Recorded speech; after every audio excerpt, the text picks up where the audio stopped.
Hello and welcome back to commerce league. बच्चों, कैसा रहा कल का त्योहार होली?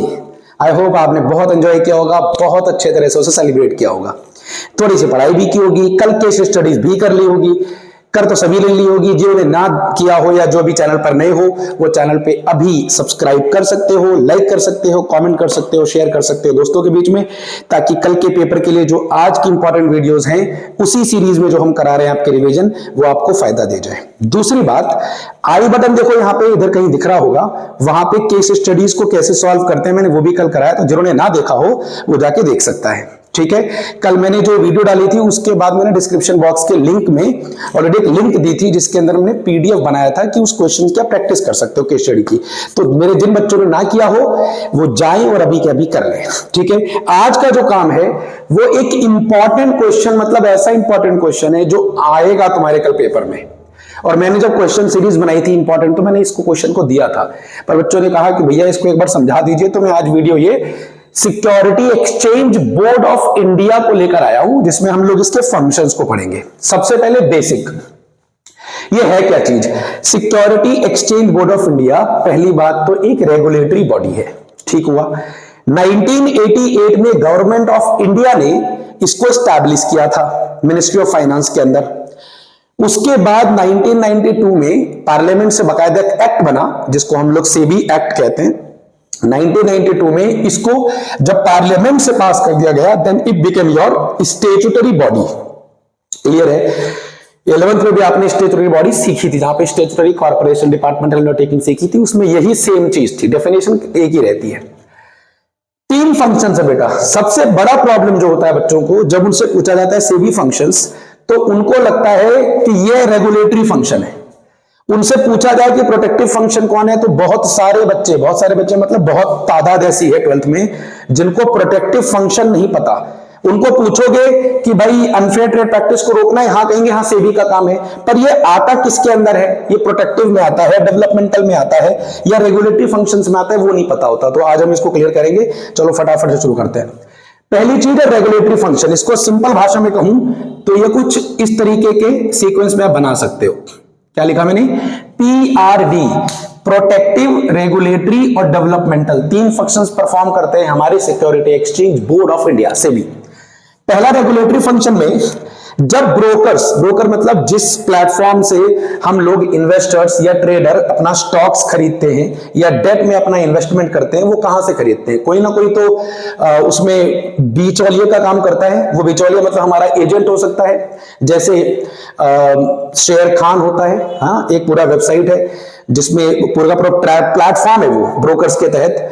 और जीरोधा है ना, जीरोधा भी है जिसके थ्रू जो है हम लोग इन्वेस्टमेंट करते हैं। हमारे इन्वेस्टर्स लॉन्ग टर्म की इन्वेस्टमेंट है या डेट से करना है, जो बेसिकली कैपिटल मार्केट के अंदर आता है। तो कैपिटल मार्केट में जो ब्रोकर्स की रजिस्ट्रेशन करने होती है, वो रजिस्ट्रेशन करने का काम हमारे सेबी का है। उन्हीं के पास सारी चीजें रहेंगी, डॉक्यूमेंटेशन और सारा फाइनल जो वर्डिक्ट होगा कि अब आपको हमने रजिस्ट्रेशन दे दी है, अब आप एलिजिबल हो लीगली ब्रोकर के तौर पे काम करने को। दूसरा, म्यूचुअल फंड्स या जो बाकी इन्वेस्टमेंट स्कीम्स आती है मार्केट में, उनका रजिस्ट्रेशन भी अगर भी करवाना है, जैसे मान लीजिए कोई कंपनी है, म्यूचुअल फंड्स की कोई कंपनी, और वो म्यूचुअल फंड्स के जरिए जो है जनता से पैसा लेना चाहती है और उनको फायदा पहुंचाना चाहती है, एट द सेम टाइम अपना भी करना चाहती है काम। वो सारी चीजें कब संभव है? वो तभी संभव है जब वो प्लेटफॉर्म म्यूचुअल फंड्स के लिए या डिफरेंट इन्वेस्टमेंट स्कीम्स के लिए सेबी के पास जाए और सेबी से बोले कि हमें रजिस्टर करो। अगर सेबी उन्हें रजिस्टर करती है तो सेबी का रेगुलेटरी फंक्शंस में आएगा। तीसरा, जो भी कंपनी, जैसे कंपनी ए है, वो कंपनी बी को बिड्स के माध्यम से, ऑक्शंस के माध्यम से खरीद रही है, तो जब एक कंपनी दूसरी कंपनी टेक ओवर करती है, उसे खरीद रही होती है, उसमें भी जो रेगुलेशन का काम है कि कौन से नियम को मानना है, कौन से रूल्स को फॉलो करना है, रूल्स को फॉलो नहीं करेंगे तो फिर जो भी रेपरकशंस झेलने पड़ेंगे, वो सारी चीजें किनके साथ है? वो उन कंपनियों को झेलना पड़ेगा। और वो तभी है क्योंकि इन्होंने अपने नियम बनाए जिसको रेगुलेशन करते हैं, रेगुलेट करते हैं बेसिकली। लिविंग फीस, ये जो भी काम करते हैं भाई उनके लिए फी तो लेंगे, फ्री में तो होता नहीं कुछ।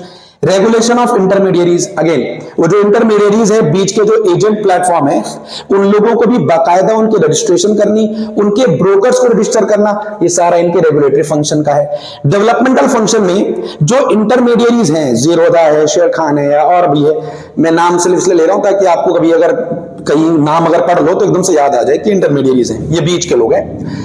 ट्रेनिंग ऑफ इंटरमीडिएरीज, तो इनकी ट्रेनिंग करनी है कि उनको रूल्स कैसे फॉलो करने हैं, कैपिटल मार्केट में किस तरीके से उनको अपने आगे की प्रोसीडिंग्स को करना है, लीगली कैसे करना है, ये सारी ट्रेनिंग उनको दी जाएगी भाई।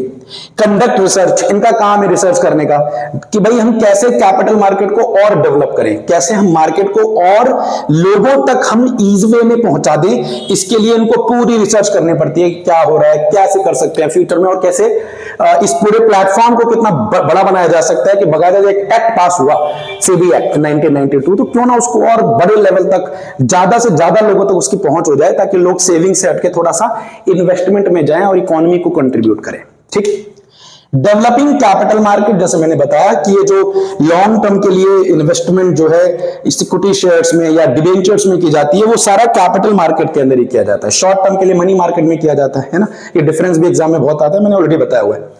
प्रोटेक्टिव फंक्शन, देखो अगर कोई इनसाइडर ट्रेडिंग होगी, कोई भी अंदर की जानकारी बाहर जाएगी जनता को शेयर्स इशू करने से पहले, और वो लोग उसका फायदा उठा रहे होंगे, जो ग्रुप है 4-5 लोग अपनी फायदा उठा रहे होंगे अपने पैसे ज्यादा होने का, या उनके पास सोर्सेस है कंपनी के अंदर से जानकारी निकालकर, उस इनसाइडर ट्रेडिंग को कंट्रोल करने का काम है, इसको प्रोटेक्टिव फंक्शन करते हैं। बेसिकली यहां पे वो प्रोटेक्टिव गाइडेंस में आ जाता है कि मैं प्रोटेक्शन देनी है, इन्वेस्टर्स को प्रोटेक्शन देनी है, इन्वेस्टर को किसी भी तरीके से कुछ सफर नहीं करना है, मतलब investor should not suffer any losses because of anything which is discrepancy और anything which is illegal in nature.